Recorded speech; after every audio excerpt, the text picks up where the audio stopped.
আদায় করো, সাথে সাথে তোমার মা বাবার শুকরিয়া আদায় করো। সাহাবী এসে বলেন, ইয়া রাসূলুল্লাহ, আমি আমার মায়ের দুধের ঋণ কি শোধ করতে পেরেছি গো নবীজি? আমি আমার মা কি, বৃদ্ধা মা কি কাঁধে বহন করে কাবা তওয়াফ করিয়েছি, মুজদালিফায় দৌড়েছি, সাফা মারওয়ায় গিয়েছি, মক্কা গিয়েছি, মদিনা গিয়েছি।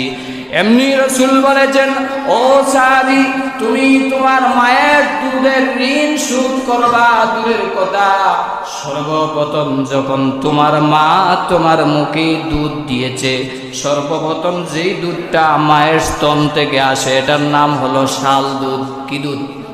আরো জোরে বলেন, আপনারা শুনেন নাই? শাল দুধ।